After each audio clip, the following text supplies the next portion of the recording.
ನಾನು ಚಿಕ್ಕ ವಯಸ್ಸಿನಲ್ಲೇ ನನ್ನ ಅಪ್ಪ ಸತ್ತೋದ್ರು. ನನ್ನ ಅಮ್ಮ ಕಷ್ಟಪಟ್ಟು ಆಫೀಸ್ನಲ್ಲಿ ಕೆಲಸ ಮಾಡಿ ನೋಡಿಕೊಂಡ್ರು. ನಾನು ಮತ್ತು ಅಮ್ಮ ನನ್ನ ಚಿಕ್ಕ ವಯಸ್ಸಿನಿಂದ ಫ್ರೆಂಡ್ ಆಗಿದ್ವಿ.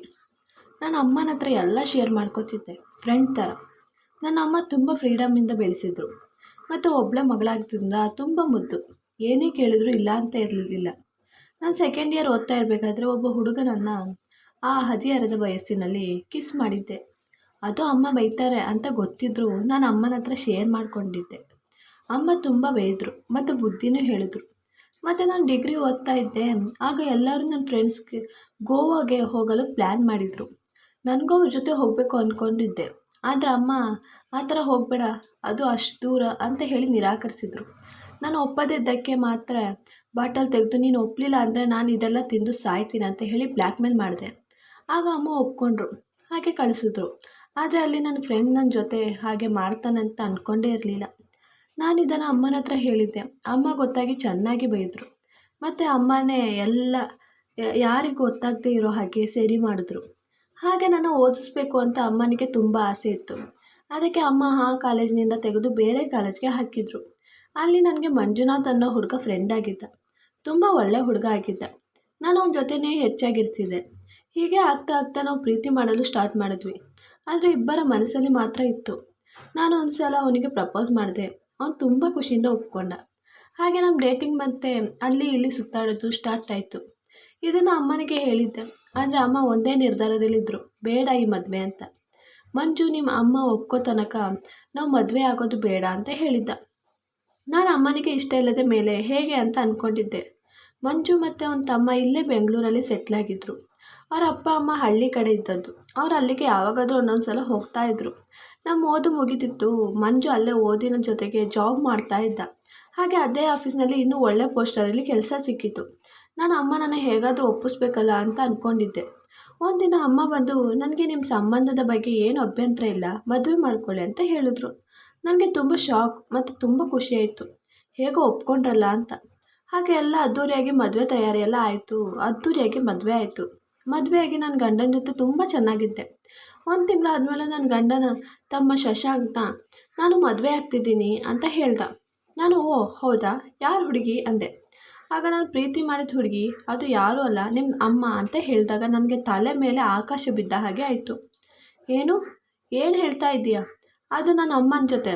ನಿನಗೆ ತಲೆ ಕೆಟ್ಟಿದೆಯಾ ಅಂತ ಹೇಳಿದೆ. ಆಗ ನಾವಿಬ್ಬರು ಸೇರಿ ಡಿಸೈಡ್ ಮಾಡಿದ್ದು, ನಾವಿಬ್ಬರು 6 ತಿಂಗಳಿಂದ ಪ್ರೀತಿ ಮಾಡ್ತಾ ಇದ್ದೀವಿ.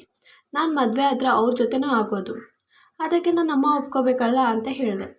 ಆಗ ಅದರ ಬಗ್ಗೆ ನೀವು ಟೆನ್ಷನ್ ತಗೋಬೇಡಿ, ನಾನು ಅವ್ರ ಅಭಿಪ್ರಾಯ ಕೇಳಿನೇ ಈ ನಿರ್ಧಾರ ತೆಗೆದಿದ್ದು ಅಂತ ಹೇಳ್ದ. ನನಗೆ ತುಂಬ ಶಾಕ್. ನಾನು ಆಗಲೇ ನನ್ನ ಅಮ್ಮನ ಮನೆಗೆ ಹೋದೆ. ಅಮ್ಮ ಸ್ಟೈಲ್ ಆಗಿ ರೆಡಿಯಾಗಿದ್ದರು. ನಾನು ಏನಮ್ಮ ಶಶಾಂಕ್ ಏನು ಹೇಳ್ತಾ ಇದ್ದಾನೆ, ಅದು ನಿಜನಾ ಅಂತ ಕೇಳಿದೆ.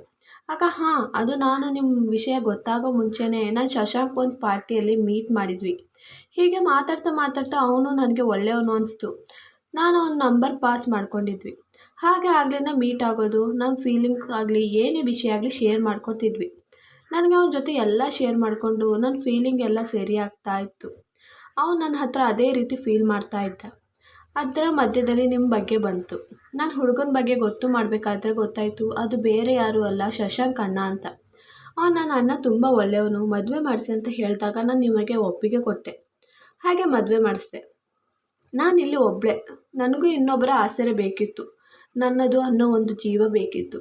ನನಗೆ ಅಂತ ಹುಡುಗ ಸಿಕ್ಕಿದ್ದ. ಅವನಿಗೂ ನನ್ನ ಜೊತೆ ಇರಬೇಕು ಅಂತ ಅನಿಸ್ತಾ ಇತ್ತು.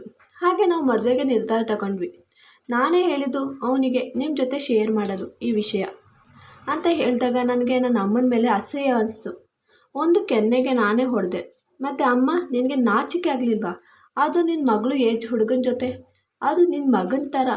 ಅವನ ಜೊತೆ ಸಂಬಂಧ ಇದ್ದಿದ್ದು ಅಲ್ಲದೆ ಅವನ ಜೊತೆ ಮದುವೆ ಮಾಡ್ಕೊಳ್ಳೋಬೇಕು ಹೇಗಾದರೂ ಯೋಚನೆ ಮಾಡಿದೆ. ಅದು ನನ್ನ ಮೈದುನ ಜೊತೆ. ನಿನ್ನಿಂದ ನನ್ನ ಜೀವನ ಹಾಳಾಗುತ್ತೆ. ನನಗೆ ನಾಚಿಕೆ ಆಗುತ್ತೆ ನನ್ನ ಅಮ್ಮ ಅಂತ ಹೇಳ್ಕೊಳ್ಳೋಕ್ಕೆ. ಅಮ್ಮ, ಇದೇ ಕೊನೆ. ನೀನು ಈ ವಿಷಯದ ಬಗ್ಗೆ ಹೇಳೋದಾಗಲಿ ಯೋಚನೆ ಕೂಡ ಮಾಡ್ಕೋಬಾರ್ದು ಅಂತ. ಆಗ ಅಮ್ಮ, ನಾನು ನೀನು ಮಾಡಿದ ಕೆಲಸಕ್ಕೆಲ್ಲ ಸಪೋರ್ಟ್ ಮಾಡಿದೆ. ನೀನು ನನ್ನ ಮಾತಿನೆಲ್ಲ ಒಪ್ಕೊಂಡೆ. ಆದರೆ ನಾನು ನಿನ್ನ ಸಪೋರ್ಟ್ಗೋಸ್ಕರ ಕಾಯಬೇಕಾದ್ರೆ ನೀನು ಹೀಗೆ ಮಾಡೋದು ನಿನಗೆ ಅನ್ನಿಸ್ಬೇಕು. ನನ್ನ ಅಮ್ಮನಿಗೆ ಒಬ್ಬ ಸಪೋರ್ಟ್ ಮಾಡೋರು, ಒಬ್ಬರು ಒಟ್ಟಿಗೆ ಜೀವನ ಮಾಡೋರು ಬೇಕು. ಅದು ಒಂಟಿಯಾಗಿರಬೇಕಾದ್ರೆ ಇನ್ನು ನಿನಗೆ ಹ್ಯಾಪಿ ಆಗಬೇಕು. ನಾನು ನಿನ್ನ ಜೊತೆ ನಿನ್ನ ಮನೇಲಿ ಒಟ್ಟಿಗೆ ಜೀವನ ಮಾಡ್ತೀನಿ ಅಂತ. ಆದರೆ ನೀನು ಈ ಸಮಯದಲ್ಲಿ ಹಾಂ ಓಕೆ ಒಬ್ಬ ಬೇಕು ನಿನ್ನ ಜೊತೆ ಜೀವನ ಮಾಡಲು, ಅದು ಓಕೆ. ಆದರೆ ನಿನಗೆ ಮಗ ಆಗೋ ಹುಡುಗನ ಜೊತೆ ಅಲ್ಲ, ನಿನಗಿಂತ ದೊಡ್ಡವ್ರ ಜೊತೆ ಆಗಿದ್ದರೆ ನಾನು ನಿಂತು ಹ್ಯಾಪಿಯಾಗಿ ಮದುವೆ ಮಾಡಿಸ್ತಾ ಇದ್ದೆ. ಆದರೆ ಪ್ರೀತಿಗೆ ಏಜ್ ಮುಖ್ಯ ಅಲ್ಲ, ಅದು ನಮ್ಮಿಬ್ಬರಲ್ಲೂ ಈ ಏಜ್ ಬಗ್ಗೆ ಯೋಚನೆ ಮಾಡ್ತಾ ಇಲ್ಲ. ನಾವು ಒಬ್ಬರೊಬ್ಬರು ಇಷ್ಟಪಡ್ತಾ ಇದ್ದೀವಿ. ಅವನಿಗೆ ನಾನು ದೊಡ್ಡವಳು ಅಥವಾ ನನಗೆ ಅವ್ನು ಚಿಕ್ಕವನು ಅಂತ ಮನಸ್ಥಿತಿಲಿ ಇಲ್ಲ. ನಾವು ಪ್ರೀತಿ ಎರಡು ಕಡೆಯಿಂದ ಮಾಡ್ತಾ ಇದ್ದೀವಿ. ನಮಗೆ ಇದರಿಂದ ಪ್ರಾಬ್ಲಮ್ ಏನೂ ಇಲ್ಲ. ನಾನು ಅಂದ್ಕೊಂಡೆ ನೀನು ನನಗೆ ಸಪೋರ್ಟ್ ಮಾಡ್ತೀಯಾ ಅಂತ, ಆದರೆ ಅಂತ ಹೇಳಿ ಅಳ್ತಾಯಿದ್ರು. ನನಗೆ ಕೋಪ ಬಂದು ಅಲ್ಲಿಂದ ಬಂದು ಬಿಟ್ಟೆ. ನಾನು ನನ್ನ ಗಂಡನ ಹತ್ರ ಮಾತಾಡಿದೆ. ಆದರೆ ಅವರು ಅವನಿಷ್ಟ, ಅವನಿಗೆ ಹೇಗೆ ಜೀವನ ಮಾಡಬೇಕು ಹಾಗೆ ಮಾಡಲಿ, ಇದರಿಂದ ನನಗೇನು ಅಭ್ಯಂತರ ಇಲ್ಲ ಅಂತ. ಅವ್ರ ಲೈಫು ಅವ್ರ ಡಿಸಿಷನ್, ಅದರಲ್ಲಿ ನಮ್ಮದೇನು ಇದೆ ಹೇಳೋಕ್ಕೆ ಅಂತ ಹೇಳಿದ್ರು. ನನಗೆ ಏನು ಮಾಡಬೇಕು ಬಿಡಬೇಕು ಗೊತ್ತಾಗ್ತಾ ಇರಲಿಲ್ಲ. ನಾನು ಮನೆಯ ಸಂಬಂಧಿಕರ ಹತ್ರ ಹೇಳಿ ಸಾಲು ಮಾಡ್ಕೊಳ್ಳೋದ ಅಂತ ಕರೆಸ್ದೆ ಮನೆಗೆ. ಅವ್ರು ಹೇಳಿದಾಗ ಅಮ್ಮ ಅವರಿಗೆ, ಇದು ನನ್ನ ಲೈಫು, ನಾನು ಹೇಗಾದರೂ ಜೀವಿಸ್ತೀನಿ. ಇಷ್ಟು ದಿನ ಏನು ಕೇಳೋಕ್ಕೆ ಬರ್ದವರು ಈಗ ಏನು ಕೇಳೋಕ್ಕೆ ಬಂದಿದ್ದೀರಿ? ನಿಮಗೆ ಟೀ ಮಡಗಿದ್ದೀನಿ, ಅದನ್ನು ಕುಡ್ಕೊಂಡು ಹೋಗಿ ಬಂದಿದ್ದಕ್ಕೆ ಅಂತ ಹೇಳಿ ಒಳಗಡೆ ಹೋದರು. ಅವ್ರು ಕೋಪದಿಂದ ಹೋದರು. ನನಗೆ ಏನು ಮಾಡಲಿ ಇಂಥ ಅಮ್ಮ ಪಡೆದು ಅಂತ ನಾನು ಯೋಚನೆ ಮಾಡ್ಕೊಂಡಿದ್ದೆ. ನಾನು ಒಂದು ಲಾಯರ್ನ ಪಿಕ್ ಮಾಡಿದೆ ಮತ್ತು ಕೇಸ್ ಕೊಟ್ಟೆ. ಹಾಗೆ ಕೋರ್ಟ್ಗೆ ಕರೆಸಿದ್ರು.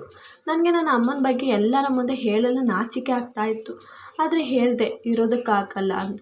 ಅದಕ್ಕೆ ನಾನು ಎಲ್ಲ ಜಡ್ಜ್ ಹತ್ರ ಮೊದಲಿಂದ ಕೊನೆ ತನಕ ಹೇಳಿದೆ. ಮತ್ತು ಅಮ್ಮ ನನ್ನ ಕರೆಸಿ ನಾನು ಹೇಳಿದ್ದೆಲ್ಲ ಕೇಳಿದ್ರು. ಆದರೆ ಅಮ್ಮ ಅಲ್ಲಿ ನನ್ನ ಒಂದು ಸತಿ ಹೇಳಿ ಇದಕ್ಕೂ ನಾನು ಸಪೋರ್ಟ್ ಕೊಟ್ಟು ಅವಳ ಜೊತೆ ನಿಂತಿದ್ದೆ. ಆದರೆ ನನಗೆ ಈಗ ಅವಳು ಸಪೋರ್ಟ್ ಬೇಕು ಅಂದಾಗ ಅವಳು ನನ್ನ ಇಷ್ಟು ಜನದ ಮುಂದೆ ಕೆಟ್ಟದಾಗಿ ಹೇಳ್ತಾ ಇದ್ದಾಳೆ. ನಮಗೆ ಏಜ್ ಡಿಫ್ರೆನ್ಸಿಂದ ಪ್ರಾಬ್ಲಮ್ ಇಲ್ಲ, ಆದರೆ ನನ್ನ ಮಗಳು ಅಂತ ಹೇಳಿ ಅಳ್ತಾಯಿದ್ರು. ಅಮ್ಮ ಹೇಳಿದ ಆ ಸತ್ಯದಿಂದ ನನ್ನ ಗಂಡ ನನ್ನ ಕೋಪದಿಂದ ನೋಡ್ತಾ ಇದ್ದ. ಮತ್ತು ಶಶಾಂಕ್ನ ಕರೆಸಿದ್ರು. ಅವನು ಹೇಳ್ದ, ನಾನು ಅವರನ್ನು ಪ್ರಾಣಕ್ಕಿಂತ ಹೆಚ್ಚಾಗಿ ಪ್ರೀತಿ ಮಾಡ್ತಾ ಇದ್ದೀನಿ. ನನಗೆ ಅವ್ರ ಜೊತೆ ಮದುವೆ ಆಗಬೇಕು. ನನಗೆ ಅವ್ರ ಏಜಿಂದ ಏನೂ ಪ್ರಾಬ್ಲಮ್ ಇಲ್ಲ. ಆದರೆ ನಮ್ಮ ಅತ್ತಿಗೆಗೆ ಏನು ಪ್ರಾಬ್ಲಮ್ಮೋ ಗೊತ್ತಿಲ್ಲ. ನನಗೆ ಇವರಿಂದ ತಲೆನೋವಾಗ್ಬಿಟ್ಟಿದೆ ಅಂತ ಹೇಳ್ದ. ಆಗ ಲಾಯರ್ ಕೇಳಿದ್ರು, ನೀನು ಮದುವೆ ಆಗೋದೇನೋ ಓಕೆ, ಆದರೆ ಅವ್ರು ನಿನ್ನ ಜೊತೆ ಇನ್ನೂ ಸ್ವಲ್ಪ ದಿನವೇ ಸರಿಯಾದ ಜೀವನ ಮಾಡೋಕ್ಕಾಗೋದು. ಮತ್ತು ಅವ್ರ ದೇಹ ಇನ್ನೂ ಕುಗ್ಗುತ್ತೆ. ನಿನಗೆ ಸರಿಯಾದ ಸಪೋರ್ಟ್ ಕೊಡೋಕ್ಕಾಗಲ್ಲ. ಮದುವೆ ಅದು ಸ್ವಲ್ಪ ದಿನ ಎಂಜಾಯ್ ಮಾಡ್ಬೋದು, ಆದರೆ ಅದಾದಮೇಲೆ ನೀನು ಅವರನ್ನು ನೋಡ್ಕೋಬೇಕು. ಆಗ ಇದೆಲ್ಲ ನಾವು ಮೊದಲೇ ಡಿಸ್ಕಸ್ ಮಾಡಿದ್ದೀವಿ. ನನಗೆ ಬೇರೆ ಹುಡುಗಿ ಜೊತೆ ಮದುವೆಯಾಗಿ ವರ್ಷಾನುವರ್ಷ ಇಷ್ಟ ಇಲ್ಲದೆ ಜೀವನ ಮಾಡೋಕ್ಕಿಂತ ಇವ್ರ ಜೊತೆ ಸ್ವಲ್ಪ ದಿನಗಳ ಕಾಲ ಜೀವನ ಮಾಡೋದು ಇಷ್ಟಪಡ್ತೀನಿ. ಮದುವೆಯಾಗಿ ಮತ್ತು ಇವರಿಗೆ ಆ ಟೈಮ್ನಲ್ಲಿ ನಾನು ಇವ್ರು ನಿಲುವಾಗ್ತೀನಿ ಅಂತ ಹೇಳಿ ಒಂದು ಕಾಗದಕ್ಕೆ ಸೈನ್ ಹಾಕಿ ಕೊಟ್ಟ. ನನ್ನ ಗಂಡ ನನ್ನ ಕರೆದ್ರು. ಆಗ ಕೇಳಿದ್ರು, ನಿಮಗೆ ಇದರಿಂದ ಅಭ್ಯಂತರ ಏನಿದೆಯಾ ಅಂತ. ಆಗ ಅವ್ರ ಲೈಫು ಅವ್ರ ಡಿಸಿಷನ್, ನನಗೇನಿದ್ರಲ್ಲಿ ಅಭ್ಯಂತರ ಇಲ್ಲ ಅಂತ ಹೇಳಿ ಹೋದರು. ಮತ್ತು ನನ್ನ ಕರೆದ್ರು. ನನಗೆ ಇಷ್ಟ ಇಲ್ಲ ಅಂತ ಹೇಳಿದೆ. ಆಗ ಹೌದಾ, ಆದರೆ ಅವನು ಎಲ್ಲ ಶೇರ್ ಮಾಡಿ ಎಲ್ಲ ಅಂಡರ್ಸ್ಟ್ಯಾಂಡ್ ಮಾಡಿಕೊಂಡು ಅವ್ರ ಮುಂದೆ ಯೋಚನೆ ಮಾಡಿದ್ದಾರೆ. ಆದರೆ ನೀವು ಹೇಳಿ, ನೀವು ನಿಮ್ಮ ಗಂಡನಿಗೆ ನಿಮ್ಮ ಮೊದಲನೇ ಪ್ರೆಗ್ನೆಂಟ್ ಬಗ್ಗೆ ಹೇಳಿ ಮದುವೆ ಆದ್ರ ಅಂತ. ಆಗ ಇಲ್ಲ, ಅದು ಗೊತ್ತಾಗಿದ್ದರೆ ಅವ್ನು ನನ್ನ ಜೊತೆ ಮದುವೆ ಆಗ್ತಾ ಇರಲಿಲ್ಲ. ಈ ವಿಷಯ ನನಗೂ ನನ್ನ ಅಮ್ಮನ ಮಧ್ಯದಲ್ಲೇ ಇದ್ದಿತ್ತು.